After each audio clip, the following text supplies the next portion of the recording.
छगन भुजबळांची महाराष्ट्र सदन प्रकरणामध्ये निर्दोष मुक्तता, ईडीकडून भुजबळ यांची निर्दोष मुक्तता, प्राथमिक गुन्हा सिद्ध न झाल्यानं ईडी कोर्टाचा निर्णय।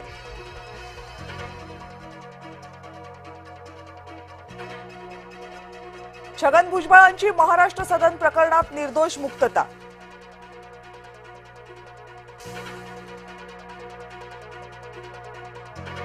राज ठाकरे पुन्हा एकदा महायुतीसोबत येतील, नवनाथ बन यांच्या वक्तव्यानं भुवया उंचावल्या। होय, मी लवचिक भूमिका घेतो, कारण बाळासाहेबांना आदरांजली वाहताना राज ठाकरेंनी दिलं कारण। प्रेम एकाशीच करा आणि लग्नही एकाशीच करा, वंचितचे प्रमुख प्रकाश आंबेडकर यांचा राज ठाकरेंना सल्ला।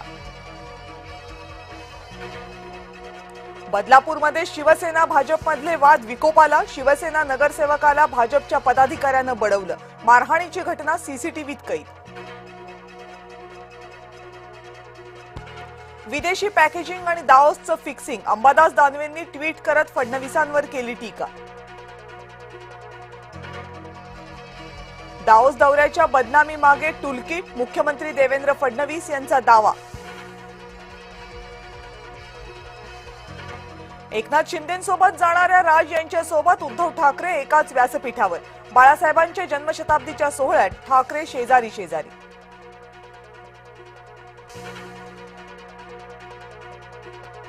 बाळासाहेबांची स्वप्न आम्ही पूर्ण करू, पंतप्रधान नरेंद्र मोदी यांची ग्वाही, मराठीतून बाळासाहेबांना वाहिली आदरांजली।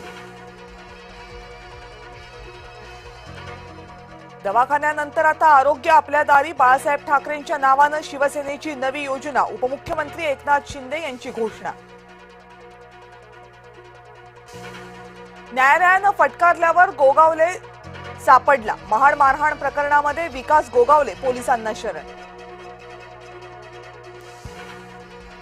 विरोधी नेत्यांकडून अपहरणाचा प्रयत्न, डॉक्टर सरिता म्हस्के यांचा गंभीर आरोप। अचलपूरमध्ये भाजप आणि एमआयएम सोबत नाहीत, अचलपूरच्या चर्चेवर चंद्रशेखर बावनकुळेंचा खुलासा। जम्मूच्या दोडा जिल्ह्यात लष्कराच्या वाहनाला भीषण अपघात, अपघातामध्ये 10 जवान ठार तर 11 जण जखमी।